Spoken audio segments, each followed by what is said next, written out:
여러분 지구 곳곳에는 아주 독특한 지형들이 많이 있습니다. 스위스의 알프스산을 봐도 뭐 마터호른 같은 봉우리 아주 뾰족한 봉우리에 호른이라고 있습니다. 같이 한번 사진을 보면은 이게 이제 호른입니다. 그리고 지형이 또 움푹 파여가지고 그 마치 원형 그릇 같은 서클하는 곳도 있고요. 또 계곡이 거의 수직으로 깎아지를 듯 이렇게 U자형 계곡으로 만들어진 곳도 있습니다. 그리고 산 아래에 보면 암석이 이렇게 퇴적이 되어서 만들어진 드럼린이라든가, 그리고 마치 이 퇴적층이 제방처럼 길게 쌓여 있는 모레인이라는 곳도 있습니다. 여러분, 이런 지형들은 어떻게 해서 만들어졌을까요? 빗물이나 강물에 의해서 이제 침식이 되어서 만들어졌을까요? 그렇지 않습니다. 이런 지형들은 눈이나 얼음에 의해서 깎여가지고 이런 지형이 만들어진 겁니다. 눈이나 얼음이 녹으면서 그것이 아래로 흘러내리면서 흙이나 바위를 이제 계속 깎은 겁니다. 그리고 이 흘러내린 눈이나 얼음이 흙이나 바위를 이렇게 쓸고 내려가면서 나중에 눈이나 얼음은 녹아버리고 흙더미와 커다란 바위만 이제 남게 된 겁니다. 그래서 산 아래에 아주 커다란 바위 덩어리들이 내려와 있는 게 이제 눈이 녹으면서 그것이 쓸고 내려와서 이제 남아 있는 겁니다. 지구에서 이러한 일들이 일어났던 때를 해빙기라고 합니다. 해빙기가 있었다면 당연히 뭐가 있을까요? 빙하기가 있었겠죠. 지구 곳곳에 이 해빙기의 흔적이 나타나는 것으로 봐서 빙하 시대, 빙하기는 지구 전역에서 일어났었던 것을 우리가 알 수가 있습니다. 그러면 여러분, 성경에도 빙하 시대, 빙하기가 나올까요? 놀랍게도 나옵니다. 성경에서 말씀하는 빙하 시대는요, 빙하기는 노아 때에 있었던 대홍수가 끝난 이후에 일어났습니다. 대홍수가 나자 지구가 거의 한 1년 정도를 산 정상까지 물에 잠겨 있었습니다. 그리고 그 물이 서서히 빠져나갑니다. 창세기 8장 2절 3절에 나오는데요, 같이 한번 읽어보겠습니다. 시작. 깊음의 샘과 하늘의 창문이 닫히고 하늘에서 비가 그침에 물이 땅에서 물러가고 점점 물러가서 150일 후에 줄어들고. 거의 산 정상까지 차 있던 이 물이 빠져나가기 시작했는데 이 물이 다 어디로 가는 거죠? 그것은 방주가 물 위에 떠 있던 그 기간 동안에 이 지구상에, 이 지구의 커다란 지형의 변화들이 일어납니다. 땅이 솟구쳐 올라가지고 산맥을 이루고, 또 땅은 이제 꺼지기도 해서 물이, 산이 오르고 땅이 꺼지면서 물이 그 아래로 이렇게 모여들면서 물이 서서히 빠져나갔던 것입니다. 그래서 물이 고인 곳이 어디냐면 바다, 바로 지금 현재 있는 이제 바다입니다. 미국의 그 캐년들이, 아주 유명한 캐년들이 많이 있습니다. 뭐 그랜드 캐년이라든가 이런 캐년들을 보면은 대홍수가 일어났을 때 그 홍수 물에 그 토사들이 이렇게 막 밀려들면서 그것이 차곡차곡 쌓여가지고 지층을 이룬 것을 우리가 볼 수가 있습니다. 그리고 그 물이 빠지면서 바다로 이렇게 흘러 들어가면서 그 급격하게 흘러간 물이 그 쌓여있던 지층들을 휩쓸면서 지나가면서 깊은 계곡들을 만든 걸 볼 수가 있습니다. 그게 이제 현재의 캐년들입니다. 이런 지각의 엄청난 변화로 인해서 바다에도 특별한 일이 일어납니다. 그것은 바로 지구 안에 있던 그 지구의 땅이 이제 갈라지면서 마그마들이 계속 솟구쳐 오르는 겁니다. 그래서 오늘날 바다의 바닥을 이루는 암석의 대부분이 현무암들이에요. 그러니까 그 당시에 바다에서 대규모의 용암이 분출이 있었기 때문에 그렇습니다. 여러분, 바다의 용암이 계속 그 분출이 되면 어떤 현상이 나타날까요? 용암이 계속 그 바다 밑에서 끌어올라요. 그러면은 바닷물의 수온이 계속 올라갑니다. 그러면은 자동적으로 계속 수증기가 계속 발생하고 이제 비가 내리기 시작하는 겁니다. 그래서 이 시기 동안에 전 지구적으로 아주 따뜻한 기온이 형성되고 지구 전역에 아주 충분한 비가 계속 내리는 거예요. 그러니까 모든 동식물들이 살기 아주 좋은 환경이 이때 이루어집니다. 그래서 이 기후를 습윤 사막 기후라고 이렇게 말합니다. 그러니까 대홍수가 끝나고 방주에 타고 있던 사람들과 동물들이 내리잖아요. 그래서 전 온 세상으로 퍼져나가는데 이때가 동물들이 사람과 동물이 번성하고 번식하기에 최적의 환경이 만들어져 있었던 겁니다.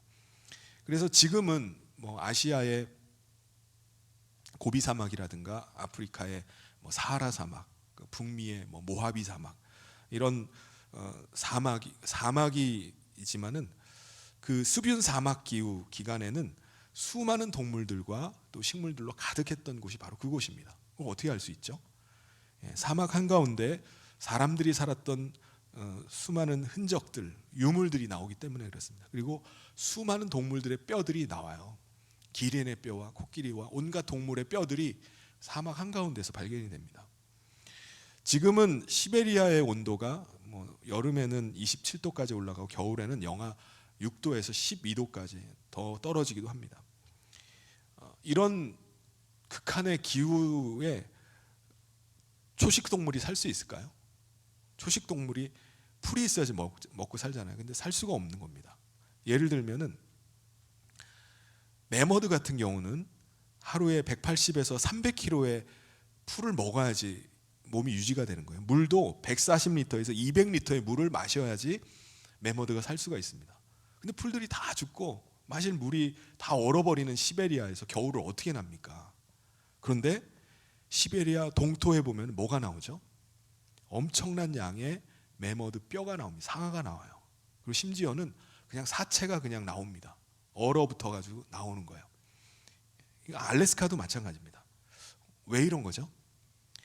습윤 사막 기후 때문에 그렇습니다.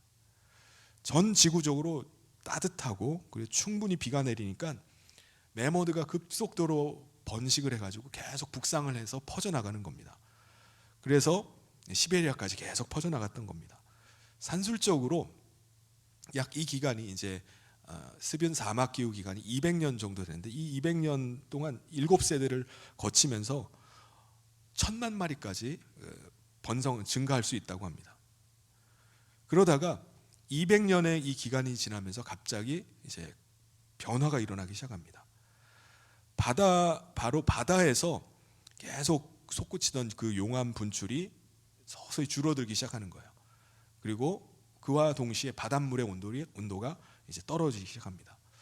오드라는 창조 과학자에 의하면은 바닷물 수온이 이제 20도 정도까지 이제 내려가게 되면은 눈이 올 수 있다라고 얘기를 해요. 그러니까 지금 이제 수온이 형성될 때까지 쭉 올랐던 수온이 쭉 떨어져 나가는 겁니다. 거기다가 화산 활동이 이제 곳곳에서 일어나면서 화산이 터지면 뭐가 나죠? 화산재가 나오잖아요. 그래서 뭐 인도네시아라든가 저기 뭐 아일랜드 이런 데서 큰 화산 폭발이 일어나면은 그 일대가 다 화산재로 덮이면서 농작물이 다 죽습니다. 기온이 확 떨어져 버려요. 그래서 이 연무질이 계속되는 폭발로 인해서 연무질이 대기를 덮으면서 기온이 떨어지는 겁니다. 그래서 바닷가는 아직도 따뜻하지만 바닷물에 의해서 바다에서 멀리 떨어진 내륙에는 비가 내리는 게 아니라 그때부터 눈이 내리기 시작하는 겁니다. 그래서 노아가 방주에서 내린 뒤부터 200년간을 습윤 사막 기후라고 보고 그 200년부터 500년 그 사이의 기간을 빙하 시대라고 보는 겁니다. 그러니까 빙하 시대가 되면서 이제 시베리아나 알래스카의 같은 곳에는 갑자기 이제 추위가 들이닥치고 눈이 막 내리기 시작하니까 수많은 동물들이 얼어 죽는 겁니다. 빙하 시대 기간 중에 쓰였던 성경이 있어요. 그 성경이 바로 욥기서입니다. 욥기서의 배경이 되는 곳이 어디냐 하면은 지금의 팔레스타인 사해 남쪽에 있는 그 에돔 지역이에요. 이 에돔 지역에는 눈이나 뭐 얼음을 구경하기가 아주 어려운 지역이죠. 너무 뜨거운 지역이니까. 근데 욥기서에 보면요, 눈, 우박, 얼음, 설이 특별히 뭐 바다가 얼어붙는다라는 그런 이야기가 여러 군데 나와요. 그 말씀 한번 읽어볼까요? 욥기 6장 말씀을 같이 한번 읽어보겠습니다. 시작. 얼음이 녹으면 물이 검어지며 눈이 그 속에 감추어질지라도 따뜻하면 마르고 더우면 그 자리에서 아주 없어지나니. 38장에도 또 말씀이 나옵니다. 같이 한번 읽겠습니다. 시작. 얼음은 누구의 태에서 났느냐? 공중의 서리는 누가 낳았느냐? 물은 돌같이 굳어지고 깊은 바다의 수면은 얼어붙느니라. 지금 생각하면 도저히 이해가 안 되는 말씀이죠. 에돔 지역에서는 전혀 볼 수가 없는 광경들이에요. 그런 광경이, 그런 자연 현상이 있었던 겁니다. 그러니까 그것을 말씀으로 이제 기록을 해놨어요. 아마 방주에서 나온 공룡들은요, 습연 사막 기후에서 전 지구적으로 계속 퍼져나가서 번식을 했을 겁니다. 그런데 빙하 시대가 도래하면서 그 수가 급격하게 줄어들었을 겁니다. 여러분, 공룡이란 단어가 언제부터 쓰였죠? 다이너소란 말이 1842년도에 만들어진 단어입니다. 그러므로 욥기 때 공룡이 있더라도 공룡이라는 단어를 쓸 수가 없는 거죠. 그래서 대신에 욥기에는 메헤못이라는 표현이 나옵니다. 욥기 40장 15절부터 19절에 그 동물을 묘사하는 묘사가 나오는데 같이 한번 읽어보도록 하겠습니다. 시작. 이제 소같이 풀을 먹는 베헤못을 볼지어다. 내가 너를 지은 것 같이 그것도 지었느니라. 그것의 힘은 허리에 있고 그 뚝심은 배의 힘줄에 있고 그것이 꼬리치는 것은 백향목이 흔들리는 것 같고 그 넓적다리 힘줄은 서로 얽혀 있으며 그 뼈는 녹관 같고 그 뼈대는 쇠막대기 같으니 그것은 하나님이 만드신 것 중에 으뜸이라. 그것을 지으신 이가 자기의 칼을 가져오기를 바라노라. 그래서 욥기에서뿐만 아니라 전 세계적으로 보면은 전설에 용이 나와요. 마치 공룡을 연상하는 용이라는 이런 전설 이야기들이 많이 남아 있습니다. 그리고 벽화나 이런데 그림에 보면은 이런 용의 모습을 한 것들이 많이 이제 용이 등장을 합니다. 그런데 300년의 이 빙하기가 200년부터 500년 사이에 이 300년의 빙하기가 지나면서 해수의 온도가 계속해서 떨어지면서 증발량이 더 이상 이제 막 증발이 막 일어나질 않는 거예요. 그리고 화산 활동이 약화되면서 대기에 떠 있던 연무질, 화산재들이 이제 서서히 제거가 되면서 어떻게 되죠? 이제 대기의 기온이 점점 막 올라가는 겁니다. 그러면 강설량, 눈 오는 것도 줄어들고 얼었던 눈들도 녹기 시작하면서 그때부터 이제 해빙기에 접어드는 겁니다. 지구 곳곳에 빙하기 때 쌓여 있었던 그 수많은 눈들이 녹아내리면서 산을 이제 깎아내리기 시작하는 거예요. 그리고 흙과 바위들과 함께 그것이 엉겨가지고 내려오면서 여러 퇴적층들이 이루어지는 겁니다. 그러니까 눈이랑 얼음은 다 녹아버리고 그 퇴적층만 남아 있는 거예요. 그래서 오늘날 산과 바닷가에 보이는 그 흔적들이 이때 이제 만들어진 것입니다. 그리고 시베리아나 알래스카에서 발견되는 동물의 사체는 해빙기 때 이제 눈에 휩쓸려 가지고 그 동물들이 이렇게 휩쓸려 내려가면서 눈과 얼음에 갇혀서 그대로 보존되어서 오늘날 남아 있는 것입니다. 그런데 여러분, 우리에게 만약에 성경이 없었다면은 우리는 그냥 진화론자들이 말하는 것을 그냥 진리로 받아들이고 믿었을 거예요. 1979년에 알래스카 얼음 속에서 아주 잘 보존된 바이슨 사체가 발견이 됐습니다. 알래스카 그 대학의 고고학 팀에 그게 넘겨져 가지고 연구를 했더니 이게 36,000년 전 거다라고 밝혔어요. 근데 다시 나중에 이제 그거 36,000년 전 게 아니라 5만 년 전 거였다. 뭐 그렇게 바꾸었긴 했는데 사자에게 요 바이슨이 목덜미를 물려 가지고 죽은 거예요. 그래서 설명하기를 그때 마침 사자한테 물려가 죽었는데 그때 마침 눈보라가 닥쳐가지고 눈에 묻혀가지고 지금까지 보존된 것입니다라고 이렇게 설명을 했어요. 그때 사진을 잠깐 보면은 이게 이제 발견된 바이슨 이제 사체입니다. 근데 연구팀이 이제 냉동됐던 이 사체가 발견됐잖아요. 이 너무 싱싱한 거예요. 뭐 골수도 그대로 있고요, 고기도 그대로 해동을 시키니까 그대로 너무 싱싱한 고기입니다. 그래서 이 사체를 박제로 만들기 전에 목살을 떼 가지고 직접 소고기 요리를 만들어 스튜를 만드는 겁니다. 먹어보기도 했어요. 맛을 보니까 그 마치 육포 맛이 나는 아주 맛있는 소고기 요리였다는 겁니다. 그래서 지금은 이제 그걸 박제를 해가지고 이렇게 전시를 해놨어요. 지구에서 현재 발견되는 화석들은 대부분 노아의 홍수 때 밀려드는 토사에 매몰돼 가지고 만들어진 것이 지금의 화석입니다. 그런데 시베리아나 알래스카에서 발견되는 이 동물의 사체들, 그대로 보존된 이 사체들은 해빙기 때 눈과 얼음에 매몰되어서 오늘까지 이제 보존되어 있는 겁니다. 여러분, 우리가 만약에 성경을 몰랐다면은 진화론자들이 말하는 대로 이해가 잘 안 되더라도 아마 그렇겠구나라고 그냥 받아들였을 겁니다. 진화론자들이 주장하는 대로 그냥 오랜 세월이 지나면은 그런 일도 있고, 오랜 세월 동안에 저절로 생명이 만들어졌을 것이라고 생각하고 믿었을 겁니다. 그런데 오늘 우리는 성경의 말씀을 진리로 받아들여요. 성경 말씀을 통해서 우리가 누구인지를 알게 된 겁니다. 우리가 어떻게 생겨났는지를 알게 되었어요. 우리를 지으신 분이 바로 하나님이심을 알게 된 겁니다. 태초에 하나님은 말씀으로 천지 만물을 창조하셨습니다. 아메바나 온갖 미생물부터 서서히 그냥 오랜 세월에 걸쳐서 진화되어 나온 게 아니라 아메바는 아메바대로, 인간은 인간대로 완전한 존재로 창조를 하신 겁니다. 특별히 우리 인간은 하나님의 형상을 담게 창조하셔서 우리 인간이 하나님 안에 거하고 하나님과 더불어 사귐을 갖고 사랑하고 서로 기뻐하는 존재가 되게 하셨어요. 이건 다른 동물들은 하나님과 교제할 수가 없습니다. 하나님의 형상을 닮은 오직 우리 인간만 하나님 안에 거하고 하나님과 교제할 수 있게 하신 겁니다. 이렇게 하나님은 말씀으로 천지 만물을 창조하시고 인간을 지으셨기 때문에 성경은 아예 하나님을 아예 생명의 말씀이다라고 이렇게 표현합니다.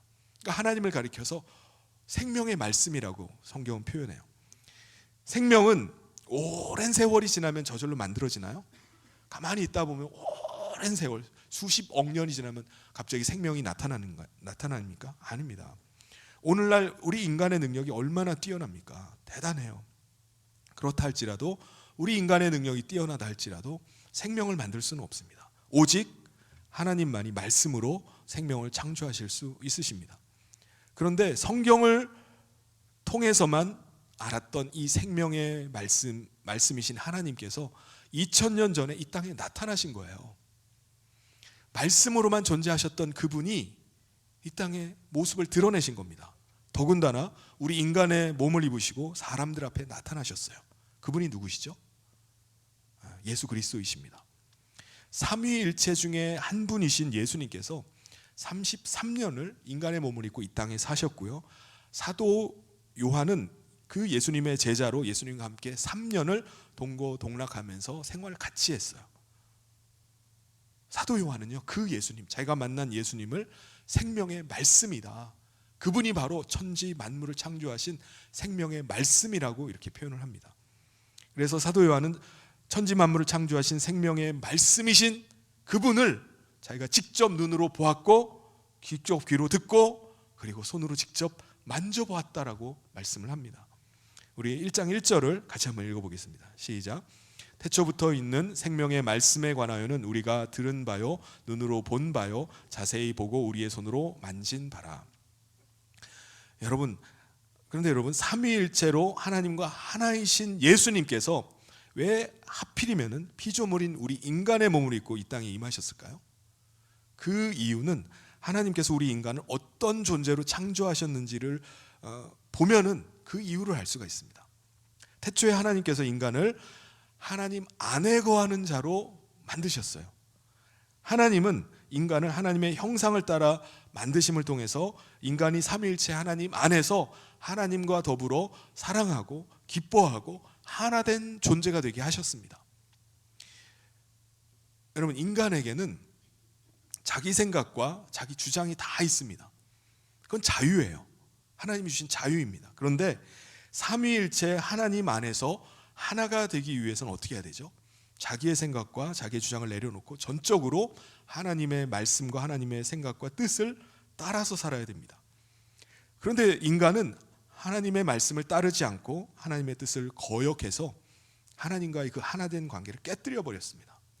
하나님 안에 사는 것이 아니라 하나님을 거부하고 하나님을 떠나서 자기의 탐욕과 욕망을 따라서 살기를 원했어요. 인간이 하나님과의 하나된 관계를 깨버리고 하나님을 떠난 결과 인간은요, 삼위일체 하나님 안에서 누리고 있던 모든 것들을 다 잃어버리게 됐습니다. 하나님 안에서 누리던 영생하는 생명을 잃어버리고 자기 육체의 생명으로만 살게 됐어요. 하나님 안에서 누리던 능력을 잃어버리고 자기 육체의 능력만 의지해서 사는 존재가 되었습니다. 우리 인간이 가진 능력 대단하죠. 그런데 하나님의 그 놀라운 능력에 비하면 아무것도 아닙니다. 하나님 안에서 누리던 영광을 잃어버리고 어둠의 세상 가운데 사는 존재가 됐습니다. 그러니까 육체의 눈에 보이는 것만을 보면서 살아가게 되었습니다. 그런데 하나님은 하나님을 떠난 자기 원하는 대로 살아가는 인간이 맞이하게 될 결말을 잘 알고 계십니다. 인간은 자기 탐욕과 욕망을 따라 살면서 행복하게 잘 살 줄 알았어요. 그게 가장 행복이라고 생각했습니다. 내 마음대로 살아가니까, 내 뜻대로 살아가니까. 그런데 탐욕과 욕망을 따라 사는 인간은 죄의 종이 되고 맙니다. 그래서 인간은 죄로 말미암아 멸망을 당하게 됩니다. 그게 인간의 운명이 되어버렸어요. 하나님께서는요, 이런 인간이 다시 하나님 안으로 돌아오기를 원하셨습니다. 그래서 하나님은 계속 인간을 찾으세요. 부르십니다. 인간이 돌아오기를 계속 기다리십니다. 그런데 인간은 돌아오질 않는 거예요. 아니, 돌아갈 길이 없습니다. 왜 그렇죠? 왜 인간이 하나님께 돌아갈 길이 없습니까? 인간이 하나님께 돌아가기 위해서는요, 인간 안에 하나님을 모실 공간이 있어야 되는데 인간의 마음은 자기 탐욕과 욕망으로 가득 차 있는 거예요. 하나님을 모실 수가 없는 겁니다. 하나님을 모시려면은 그걸 제거해버려야 돼요. 버려야 돼요. 그런데 인간이 자기 마음 안에 탐욕과 욕망을 제거할 수 있나요? 여러분, 그게 가능합니까? 여러분, 어느 인간치고 자기 마음의 탐욕과 욕망이 없는 사람이 없어요. 이게 자기 본성이에요. 탐욕과 욕망이 없는 인간은 죽은 인간 외에는 없습니다. 인간은 죽어야지 그때 비로소 자기 마음 안에 탐욕과 욕망이 더 이상 올라오지는 않습니다. 근데 문제는 마음 안에 탐욕과 욕망으로 가득 차서는 하나님을 모실 수가 없다는 거예요. 그 마음에 하나님이 거하실 수가 없어요. 결국 인간이 하나님께 돌아가는 길, 그것은 죽는 길밖에 없는 겁니다. 그런데 하나님께 돌아가겠다고 죽을 사람이 있나요? 죽으면 끝나는데. 그러므로 인간이 하나님께 돌아갈 길은 원천적으로 없는 겁니다. 근데 놀랍게도 우리 인간이 할 수 없는 그 일을 하나님께서 하셨어요. 어떻게 해요? 삼위일체 하나님께서 친히 이 땅에 인간의 몸을 입고 오셔서 인간이 죽어야 될 그 십자가 위에 인간을 대신 죽으신 것입니다. 그리고 십자가 위에서 죽으시기까지 인간을 사랑하시는 그 하나님의 애절한 그 사랑을 깨닫고 우리 인간에게 베푸신 그 대속의 은혜를 믿는 자마다 그리스도와 함께 죽은 자로 인정을 해주십니다. 그리스도의 십자가의 은혜를 믿는 자마다 그리스도와 함께 죽은 거예요. 죽어버렸습니다. 탐욕과 욕망을 따라 살던 사람은 이제 옛사람이 된 겁니다. 나의 옛 모습이 된 거예요. 왜요? 그 사람은 그리스도와 함께 죽었기 때문입니다. 이제 우리는 그리스도 안에서 새 생명으로 살아가요. 그리스도의 영이 우리 안에 임하심으로 말미암아 삼위일체 하나님 안에서 이제는 우리가 부활의 생명, 영생하는 생명, 하늘의 생명으로 살아가는 존재가 된 것입니다. 완전히 하나님이 새로 창조하신 것처럼 새로운 피조물이 된 것입니다. 여러분, 어떻게 이 영원한 생명을 얻었습니까? 어떻게 이 삼위일체 하나님 안으로 다시 들어올 수 있게 됐나요? 바로 하나님께서 보내신 예수님이 누구신지를 알 때 그 일이 일어나는 겁니다. 그래서 사도 요한은 그 예수님이 누구신지를 증거하고 전하고자 하는 거예요. 이 서신을 쓴 이유가 바로 그것입니다.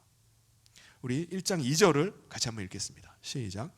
이 생명이 나타내신 바 된지라 이 영원한 생명을 우리가 보았고 증언하여 너희에게 전하노니 이는 아버지와 함께 계시다가 우리에게 나타내신 바 된 이시니라. 여러분, 우리는 예수 그리스도로 말미암아 삼위일체 하나님 안으로 들어갈 수 있게 됐습니다. 과거의 인간이 하나님을 떠나기 전에 하나님 안에서 누렸던 그 하나됨의 은혜, 아담이 하나님 안에서 누렸던 그 하나님과의 사귐을 우리가 다시 하나님 안에서 누리게 된 거예요.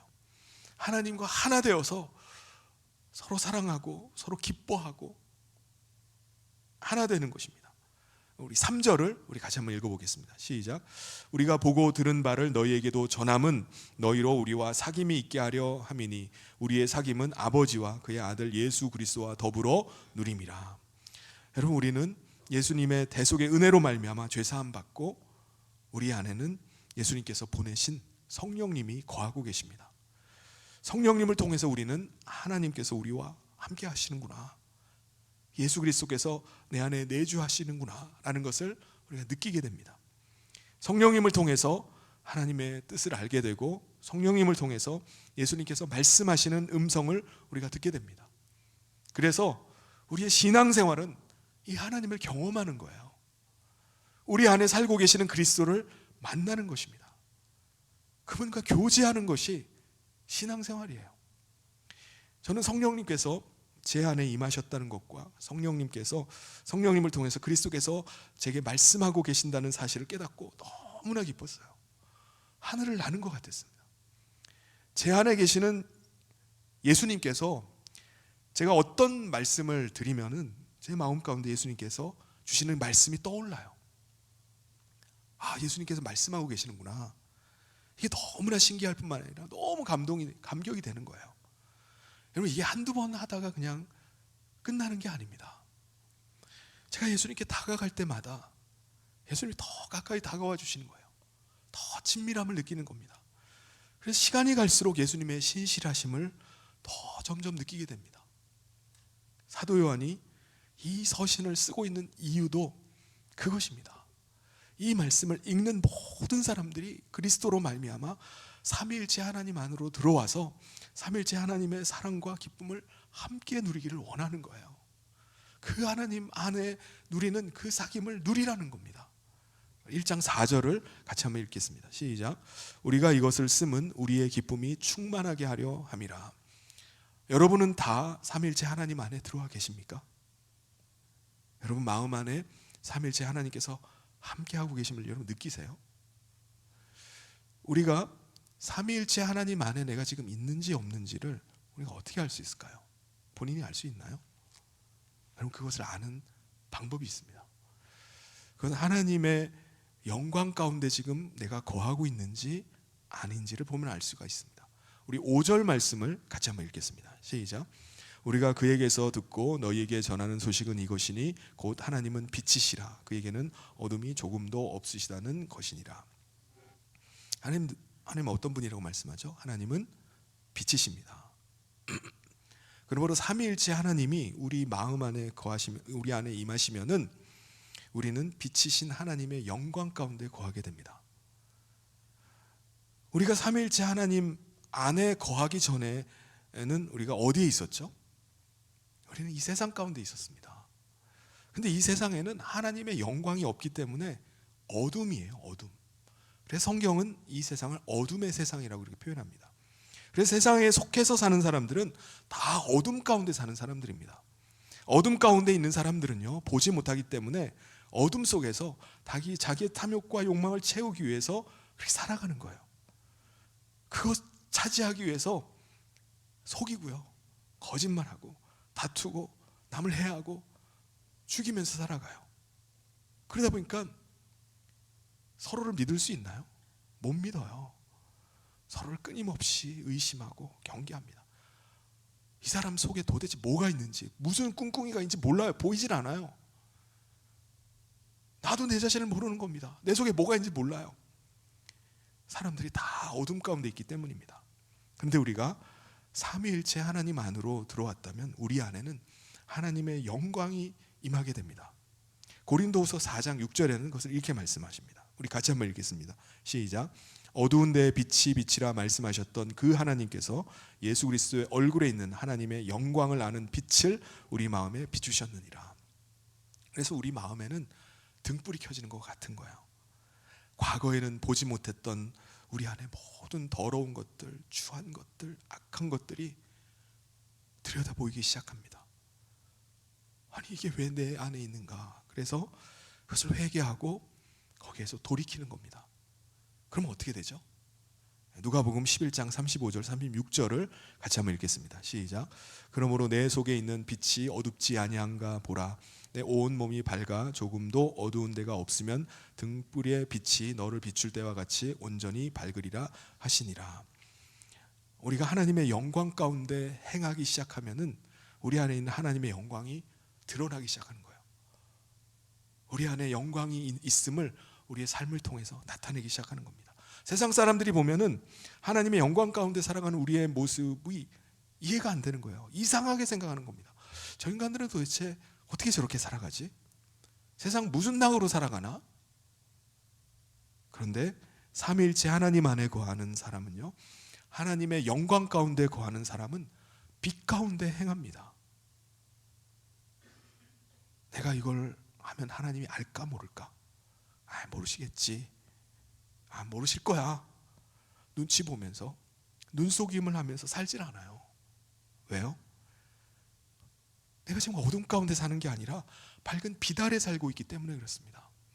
그래서 낮에 행하는 사람처럼 사는 거예요. 밝은 대낮에 사는 사람처럼 살아가는 것입니다.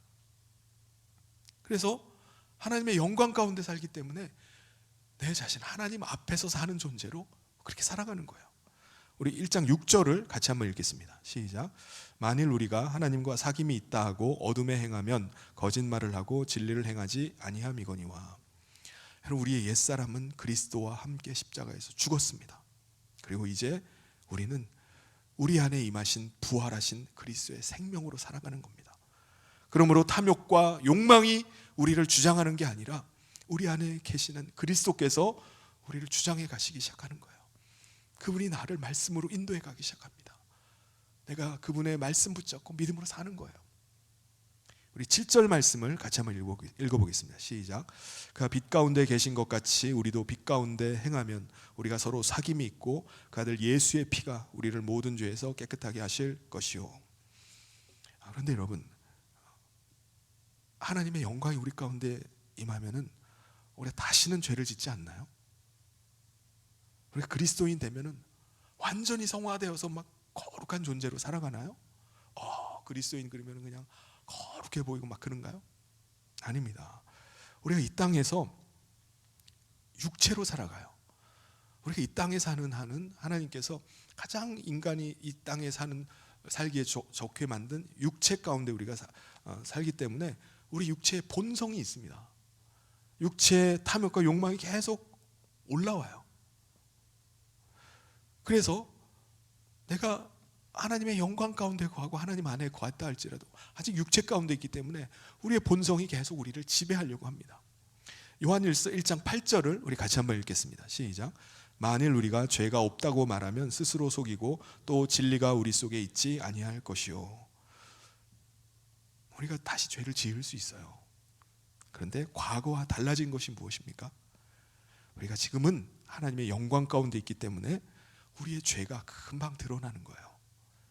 과거에는 우리가 어둠 가운데 살 때에는 죄를 지어도 몰라요. 내가 죄를 지은 건지, 이게 진짜 죄인지, 이게 더러운 건지, 악한 건지, 음란한 건지 구분을 못합니다. 그런데 하나님의 영광 가운데 있으니까는 작은 것 하나라도 다 드러나는 겁니다. 그 작은 죄라도 용납이 안 되는 거예요. 내가 하나님 앞에서 어떤 존재가 됐는데 내 안에 이 더러운 것이 있는가라고 하나님 앞에서 정결하기를 원하는 마음이 우리 가운데 드는 겁니다. 그래서 어떻게 하죠?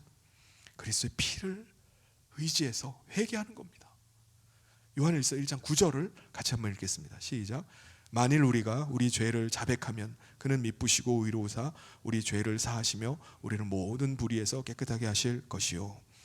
사랑하는 성도 여러분, 우리는 하나님 앞에 서는 그날까지 우리 자신을 정결하게 지켜야 됩니다.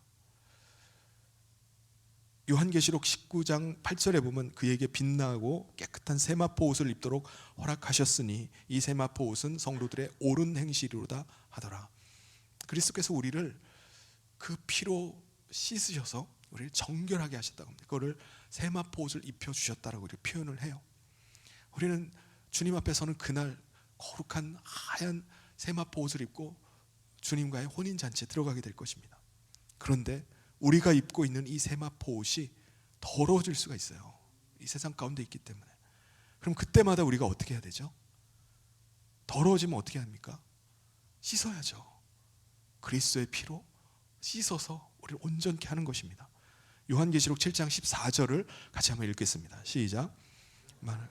내 주여 당신이 아시나이다 하니 그가 나에게 이르되 이는 큰 환난에서 나오는 자들인데 어린 양의 피에 그 옷을 씻어 희게 하였느니라. 근데 그럼에도 불구하고 그리스도의 피로 계속 씻지만은 우리가 계속 죄 가운데 거할 수 있어요. 그렇죠? 근데 우리가 계속 죄 가운데 거하고 있다면은 그 사람은 어떤 사람일까요? 삼위일체 하나님 안에 거하는 사람이 아닐 수도 있어요. 우리를 거룩하게 하시고 우리로 다시 하나님 안에 들어가게 하시기 위해서 하나님께서 어떻게 하셨는지를 안다면은 우리가 다시 하나님 안에 들어오고 하나님의 영광 가운데 살기 위해서 그리스도 속에서 십자가에서 어떤 일을 하셨는지를 기억하는 사람이라면 결코 자기 자신을 죄 가운데 그냥 내버려 두지 않을 거라는 거예요. 어떻게 자기 자신을 죄 가운데 그냥 내버려 둡니까? 탐욕과 욕망에 빠져서 죄에 넘어진 자기 자신으로 인해서 괴로워하게 될 겁니다. 그리고 내가 그리스도와 함께 십자가에 이미 죽은 자입니다.